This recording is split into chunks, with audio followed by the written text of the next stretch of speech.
Everyone, Joe here. Thanks for joining me today. I wanted to share something with you that I found interesting and also a way around it. I ran into a problem in Lightroom where it just simply did not want to stitch my panoramic together. And here you can see 5 shots. This one here is just a duplicate showing before the edit in Lightroom. And I wanted to stitch these together. So typically you would go to Photo, Photo Merge, Panorama. And let's see what happens. Now, the vast majority of my panoramas are use the cylindrical choice here. Also, you can see this scalloping. Now, this was a bunch of shots.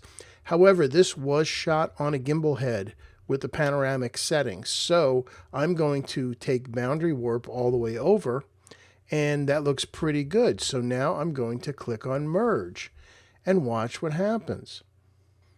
And it says photo merge error, unable to merge the photos, but it failed to import. I think there might be some kind of problem with the file, or it didn't like the camera, or whatever reason. But the weird thing is it stitched for me before. So I think there's something going on with Lightroom. So if that's the case, I cannot stitch this thing together in Lightroom, but I'm not going to let that stop me. I'm just going to come up to Photo, Edit in Photoshop, and I'm going to open up all 5 of these files. All right, so here we are in Photoshop, and here are my shots. And you can see there's quite a brightness change from one end to the other because obviously the sun was on the right side of the scene. So how do we stitch these things together? Well, in Photoshop, you go up to File, Automate, Photo Merge. That's where it's hiding. Now in Photoshop, of course, Photoshop can't make things easy sometimes. You get all kinds of options. So I'm going to click on Open Files. There's my 5 shots. And I've heard people recommend auto, and I highly don't recommend auto. In fact, just to show you, I'm going to go ahead and do it just so you can see what it does. And it's going to be kind of a weird result. Well, that's not helpful. That's certainly not what I was looking for, so I'm just going to close that one. Yeah, don't save that. Let's go to File, Automate, Photo Merge again. Again, we'll add the open files. Let's pick the same one that we had set up in Lightroom. Let's see what cylindrical does. I'm also thinking I'm not going to like this. All right, so there's cylindrical, and actually it looks kind of just like it did in Lightroom. And that's okay. I could live with that. We're going to have to crop it. However, I'm going to show you another one. Let's close this. Again, since these images were shot on a gimbal head, now if you had done it handheld, that previous one cylindrical would be fine. But let's go to Photo Merge. Again, this was set on a gimbal head. All I wanted to do is reposition and blend them together. So I add the open files. Now let's hit OK and see what it does. And there we go. Now, to me, that's looking a whole lot better, and we lost a whole lot less. So I'm going to go ahead over to the Layers panel, and I'm going to just merge all the layers. Or I could have just chosen Flatten, same difference. So I've got a lot more than I need here. Is there anything I want to do while I'm here in Photoshop? Actually, there's some big thing right here. I don't know what the heck that is. So let's get the lasso tool. There's some kind of big, I don't know, like blur or smudge, which is weird because since this was 5 shots, why would it just show up there? But let's go ahead and go to Edit, Content Aware Fill. And it's telling me it's going to select from that green area around there. That's fine. We'll just hit OK. And it does its magic, and it's gone. Great. Are there other things I want to do here? I'm really thinking I want to do the edits in Lightroom. In fact, there's something going on here because this was shot with a circular polarizer. You can see there's kind of a dark oval right here from the polarizer as we went from the sun across. This is close to 90 degrees from the sun, so that's why this got dark. Strangely enough, that's something more easily fixed in Lightroom. So I'm just going to flatten this image and save it. All right, so here's our image back into Lightroom, and now we can go ahead and do our edits. So first of all, let's check the horizon. I'll make sure that's perfectly straight. So let's go to the Develop module, and we're going to go up to Basic. I want to show the histogram too, because you can see we're close to the right, not much dark here. But I'm going to use the cropping tool, and the angle tool right here. And I'm going to click on the horizon of the ocean there, and I'm going to come all the way over to that there. And it's almost perfectly straight, but close enough. Let's go ahead and crop off the little bit of the bottom and top. I'm not going to really need all of that anyway. Come a little bit off the right. Now the question on the left is this thing right here. Is it a distraction? I think it is. Maybe if we just have that much, I'm not sure. I got to think about this. Let's go ahead and we'll edit that much. So what does the image need? Well, let's go ahead. We'll add some clarity. We'll add a little bit of dehaze, darken it up. And that's looking a lot better. We need some more direction in it. I want to make the island a little lighter. But first, the big problem is this darker blue here. Yes, it's okay that it's darker. It should be. But it's a little bit too dark. So we're going to use an advanced tool in Lightroom with the masking panel. And we're going to choose a radial gradient. And I'm going to try to center it in here. And I'm going to hit the H key so I can actually see what I'm doing here. And I think about there. Let's make it a little taller and get it up a little bit closer to the top of the image. All right, I think that's pretty good, but we don't want to get the island. So what's the solution? How do we get just the sky without this other stuff? So what we can do is click here and have it where it intersects with the sky. So that will just do the intersection of the sky and that oval. And look how cool that is. It picked out the oval and left out this because it's not part of the sky. So now I can just go ahead and brighten this a little bit to kind of make things a little more even. Now, the right side of the image is a little bright. Let's do something to the entire right side of the image.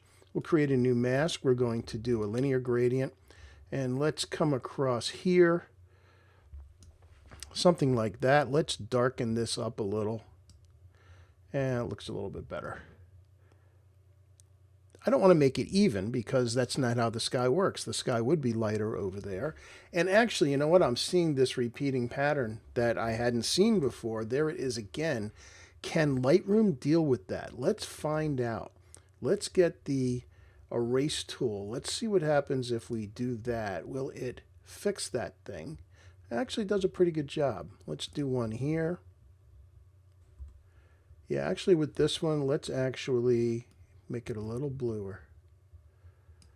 Okay, I can live with that. All right, so we've got our image. Let's just hit enter to be done with our brush. What are the problems? Well, we've got two color temperatures going on here. We've got the blue sky, but then we have this foreground here as well. So let's select the sky again. Let's just do select sky. Because I'm not after the sky, I'm after everything but. So let's click on the three dots and tell it to invert the mask. That'll give us the foreground. So I want to bring up the exposure a little bit in the foreground, but it needs some warmth. It should be warmer than the sky is. So let's add some yellow in there and a little bit of saturation and add some life. Oh, that's looking a lot better. I also see a crop coming. We'll get to that in a second. All right, so that's looking pretty good. I think the island needs a little bit more. So let's create new mask. We'll get a brush. I need to make sure that my brush auto mask is on. And let's select the island itself, or the sea stack actually. This is a place called Second Beach in Olympic National Park. It's an absolutely amazing spot for sunsets. All right, so let's open that up a little bit. Let's bring up the exposure. That looks good. In fact, let's warm it up a little bit more. Let's add a little bit of yellow. All right, then we have these other islands out here, or other sea stacks. Let's hit enter again. In fact, let's just hit the K key. Let's give us a brush. Let's get this one. This one's too far out. It's going to get hazy. Let's just add a little bit of dehaze to this one. Yeah, that looks better. All right, anything else we want to do to the foreground? Potentially, but now we have a crop to deal with.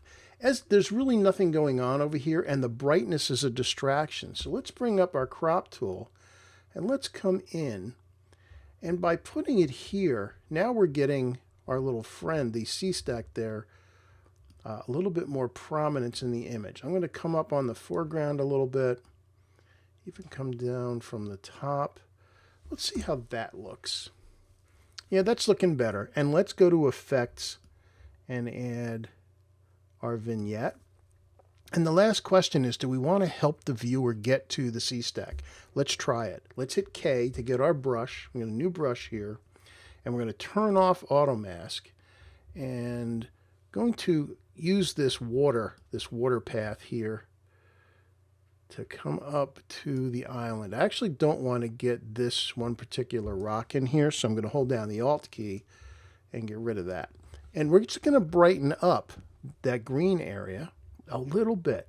So let's click on the exposure and brighten it up just so that you can really not see it. Because what it's going to do is create sort of a subliminal to get us there. And that looks pretty good. Let's hit Command apostrophe to create a duplicate of this, because I want to reset one so we can see where we've come from. So let's go to full screen. There's our original stitch after we originally did it in Photoshop, and after our edit, there we are. And as I'm looking at it, does it need more cropping? Yes, because this thing over here is a problem still. So let's go to crop. I'm going to bring it up even a little more. I want to make the C-stack more prominent, and I'm going to bring this over. Let's see. Ooh, I wonder. Let's see what happens if we redo a little reversal and get the C-stack on the left. I think I might like that a little better. Maybe make it a little more panoramic. It's not exactly on the golden ratio grid, but nothing has to be exact. They're guides. They're just to help you get your composition going.